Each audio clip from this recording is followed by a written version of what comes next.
Hello everyone, welcome back to the official channel of IMU International. The IELTS listening test, you'll hear 4 recordings, and you have to answer 40 questions. Remember, you only hear the audio once. Let's get started. Part 1. You will hear a man phoning the owner of a holiday cottage. First, you have some time to look at questions 1 to 6.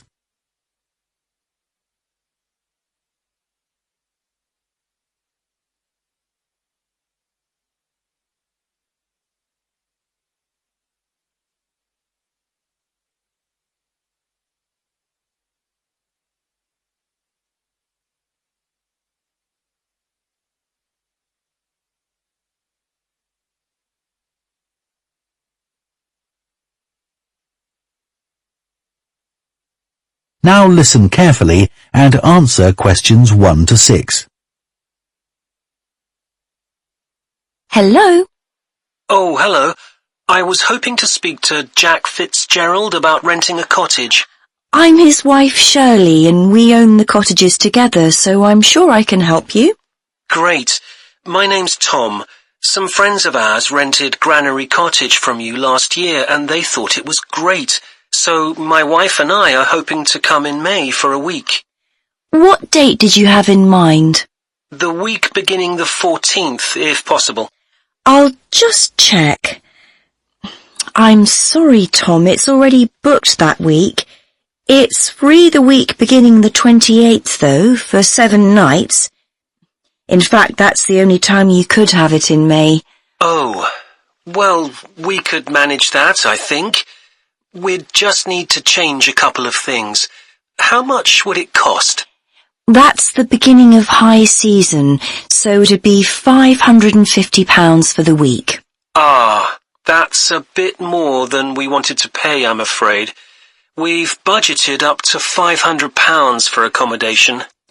Well, we've just finished converting another building into a cottage, which we're calling Chervil Cottage. Sorry, what was that again? Chervil. C-H-E-R-V for Victor, I-L. Oh, that's a herb, isn't it? That's right. It grows fairly wild around here. You could have that for the week you want for £480. Okay, so could you tell me something about it, please? Of course. The building was built as a garage. It's a little smaller than Granary Cottage. So that must sleep 2 people as well? That's right. There's a double bedroom. Does it have a garden? Yes, you get to it from the living room through French doors, and we provide 2 deck chairs. We hope to build a patio in the near future, but I wouldn't like to guarantee it'll be finished by May. Okay. The front door opens onto the old farmyard, and parking isn't a problem. There's plenty of room at the front for that. There are some trees and potted plants there.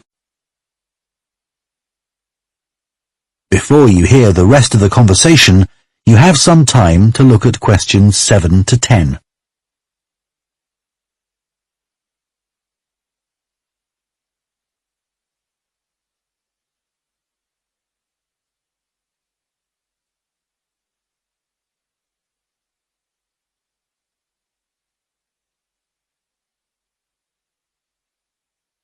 Now listen and answer questions 7 to 10.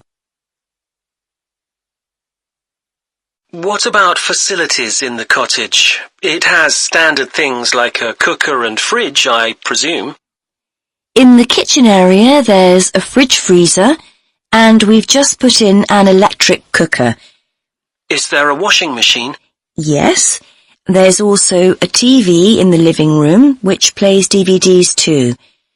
The bathroom is too small for a bath, so there's a shower instead. I think a lot of people prefer that nowadays anyway. It's more environmentally friendly, isn't it? Unless you spend half the day in it. Exactly. What about heating? It sometimes gets quite cool at that time of year. There's central heating, and if you want to light a fire, there's a stove.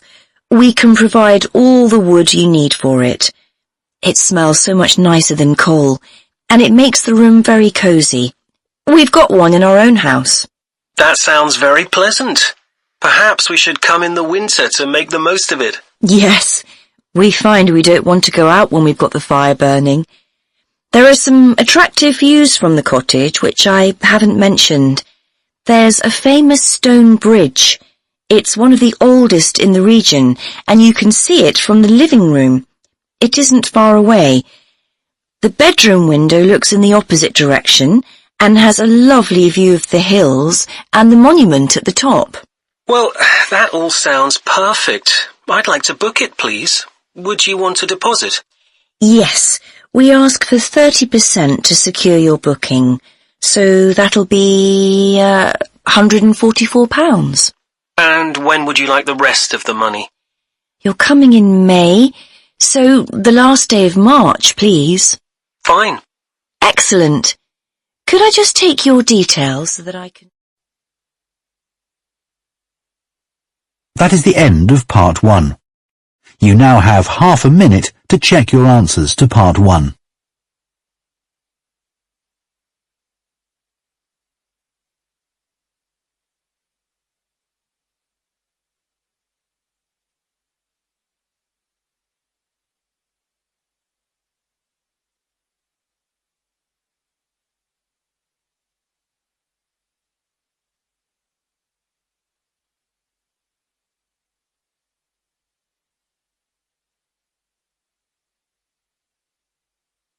Part 2.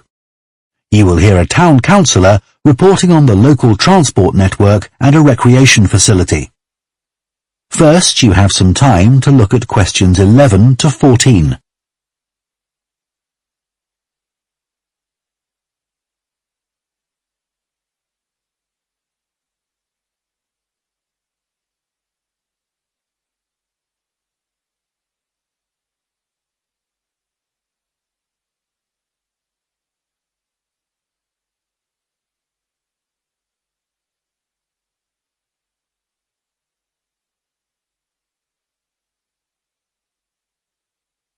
Now listen carefully and answer questions 11 to 14.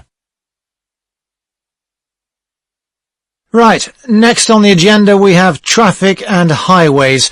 Councillor Thornton. Thank you. Well, we now have the results of the survey carried out last month about traffic and road transport in the town.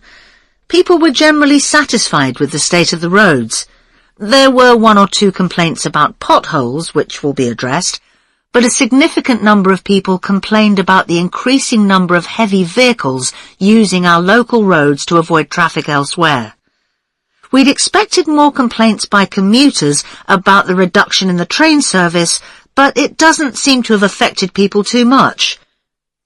The cycle path that runs alongside the river is very well used by both cyclists and pedestrians since the surface was improved last year.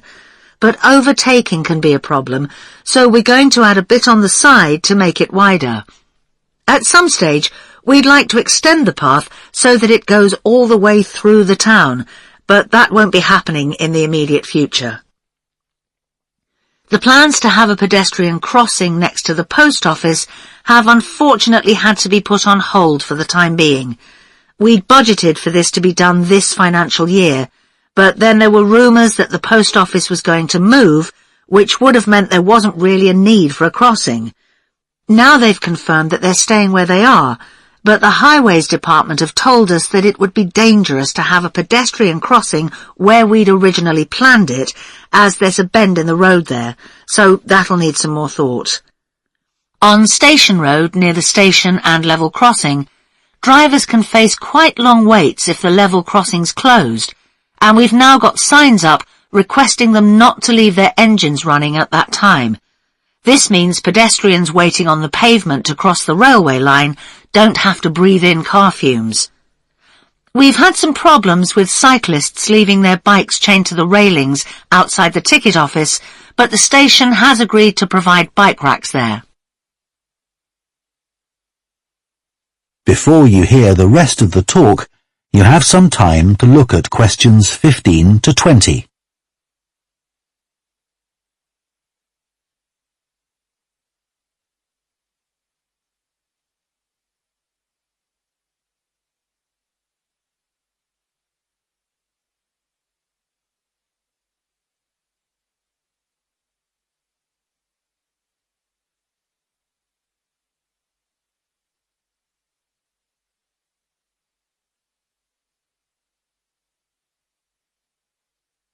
Now listen and answer questions 15 to 20. So next on the agenda is proposals for improvements to the recreation ground. Councillor Thornton again. Well, since we managed to extend the recreation ground, we've spent some time talking to local people about how it could be made a more attractive and useful space. If you have a look at the map up on the screen, you can see the river up in the north and the community hall near the entrance from the road. At present, cars can park between the community hall and that line of trees to the east, but this is quite dangerous for pedestrians, so we're suggesting a new car park on the opposite side of the community hall, right next to it. We also have a new location for the cricket pitch. As we've now purchased additional space to the east of the recreation ground, beyond the trees, we plan to move it away from its current location, which is rather near the road, into this new area beyond the line of trees. This means there's less danger of stray balls hitting cars or pedestrians. We've got plans for a children's playground, which will be accessible by a footpath from the community hall and will be alongside the river. We'd originally thought of having it close to the road, but we think this will be a more attractive location. The skateboard ramp is very popular with both younger and older children. We had considered moving this up towards the river, but in the end we decided to have it in the southeast corner near the road. The pavilion is very well used at present by both football players and cricketers. It will stay where it is now, to the left of the line of trees and near to the river, handy for both the football and cricket pitches. And finally, we'll be getting a new notice board for local information, and that will be directly on people's right as they go from the road into the recreation ground. That is the end of part 2. You now have half a minute to check your answers to part 2.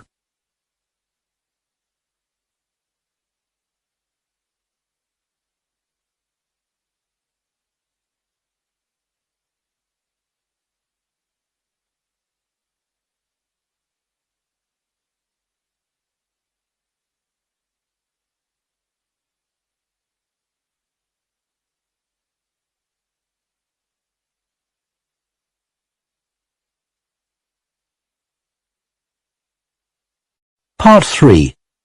You will hear 2 urban planning students discussing bike-sharing schemes in different cities. First, you have some time to look at questions 21 to 24.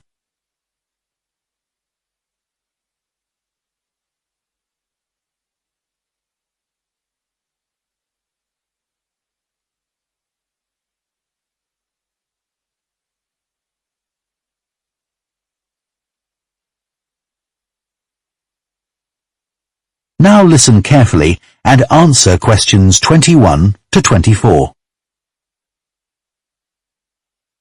Now that we've done all the research into bike-sharing schemes in cities around the world, we need to think about how we're going to organise our report. Right.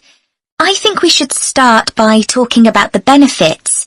I mean, it's great that so many cities have introduced these schemes where anyone can pick up a bike from dozens of different locations and hire it for a few hours.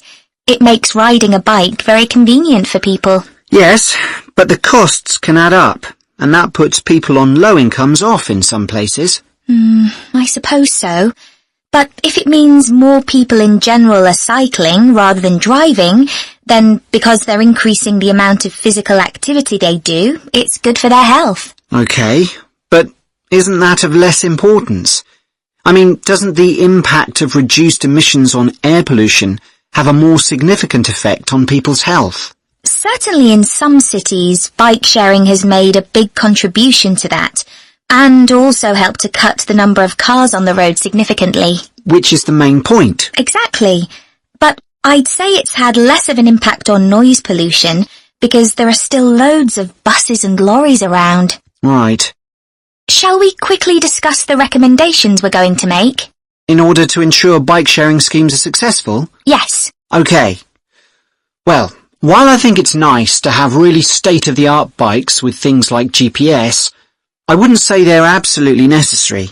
But some technical things are really important, like a fully functional app, so people can make payments and book bikes easily. Places which haven't invested in that have really struggled. Good point. Some people say there shouldn't be competing companies offering separate bike-sharing schemes, but in some really big cities, competition's beneficial. And anyway, one company might not be able to manage the whole thing. Right. Deciding how much to invest is a big question. Cities which have opened loads of new bike lanes at the same time as introducing bike-sharing schemes have generally been more successful. But there are examples of successful schemes where this hasn't happened. What does matter, though, is having a big publicity campaign. Definitely. If people don't know how to use the scheme, or don't understand its benefits, they won't use it. People need a lot of persuasion to stop using their cars. Before you hear the rest of the discussion, you have some time to look at questions 25 to 30.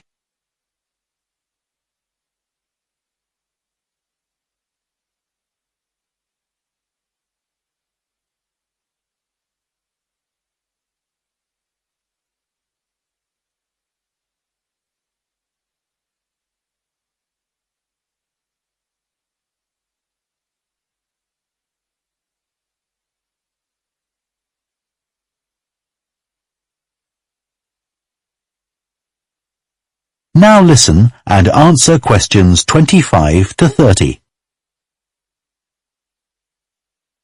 Shall we look at some examples now and say what we think is good or bad about them? I suppose we should start with Amsterdam, as this was one of the first cities to have a bike-sharing scheme. Yes, there was already a strong culture of cycling here.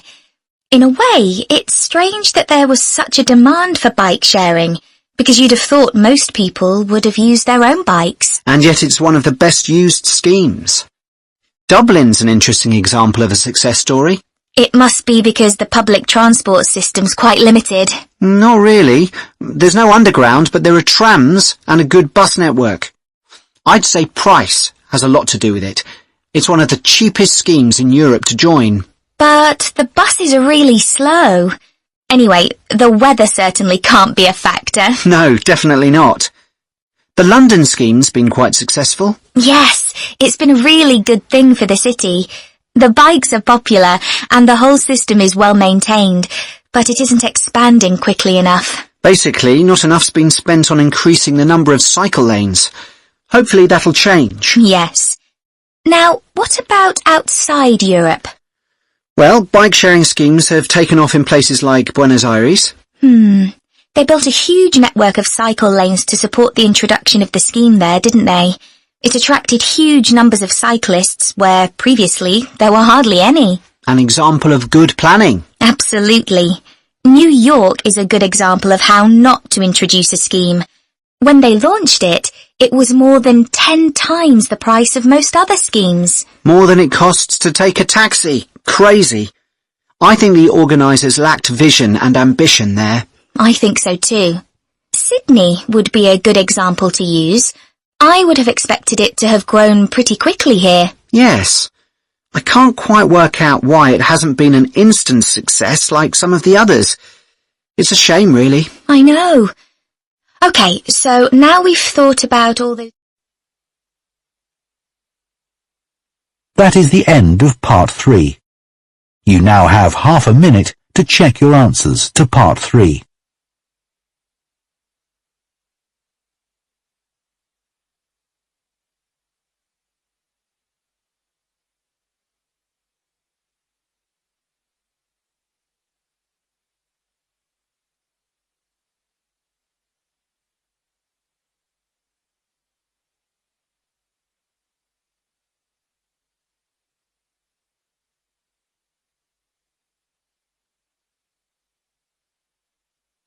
Part 4. You will hear part of an environmental science lecture about a large bird called the dodo, which is now extinct. First, you have some time to look at questions 31 to 40.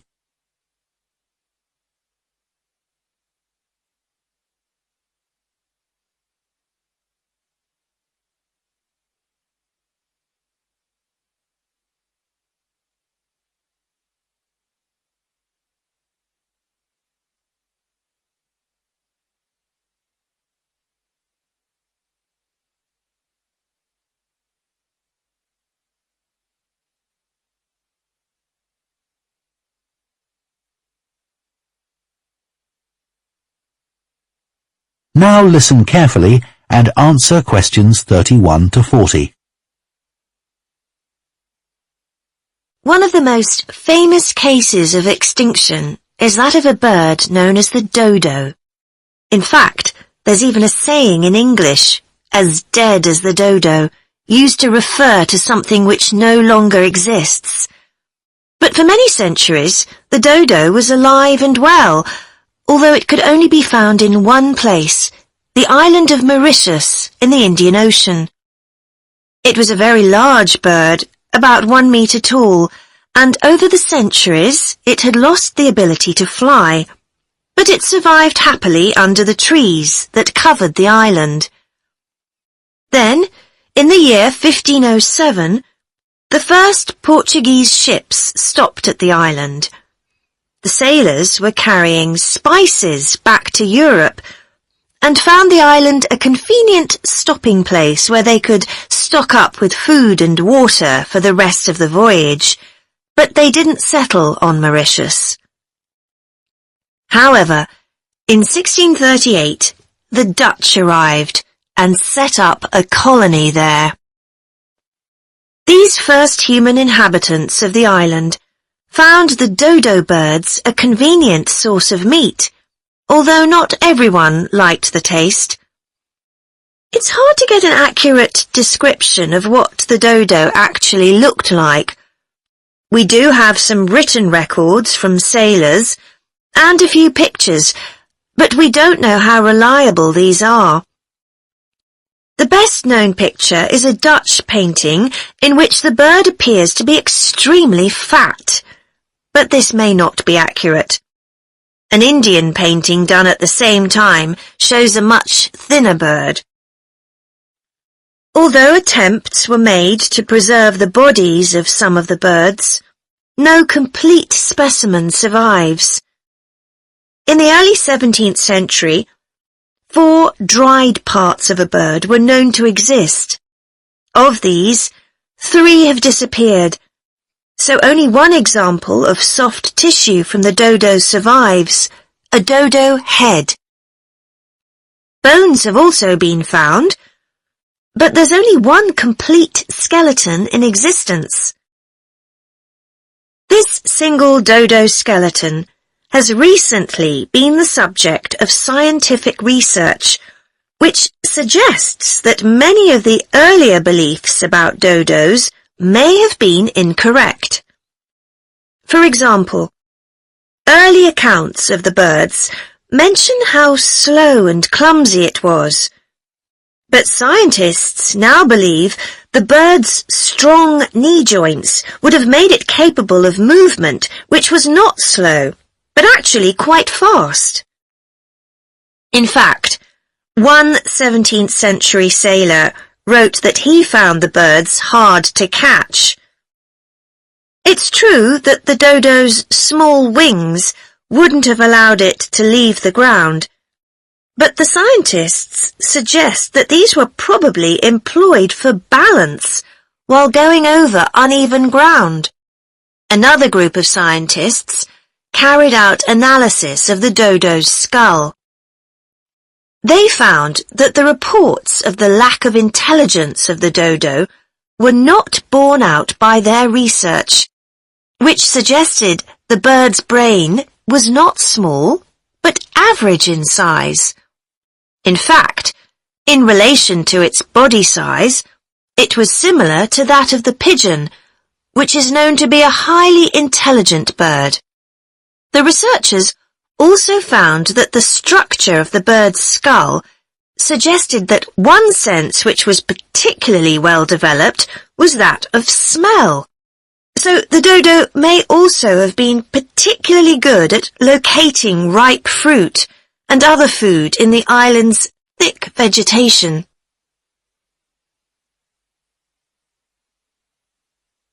So it looks as if the dodo was better able to survive and defend itself than was originally believed.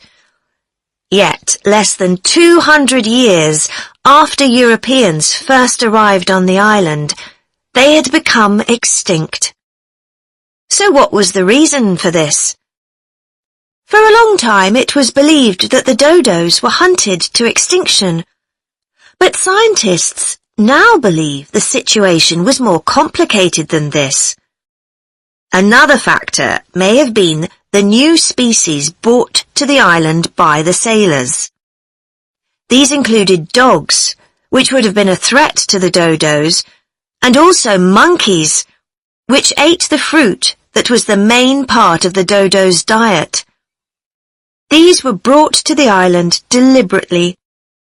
But the ships also brought another type of creature, rats, which came to land from the ships and rapidly overran the island. These upset the ecology of the island, not just the dodos, but other species too. However, they were a particular danger to the dodos because they consumed their eggs. And since each dodo only laid one at a time, this probably had a devastating effect on populations. However, we now think that probably the main cause of the bird's extinction was not the introduction of non-native species, but the introduction of agriculture.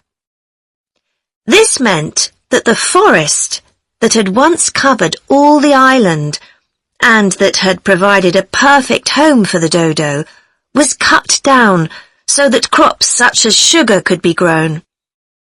So, although the dodo had survived for thousands of years, suddenly it was gone. That is the end of Part 4. You now have 1 minute to check your answers to Part 4.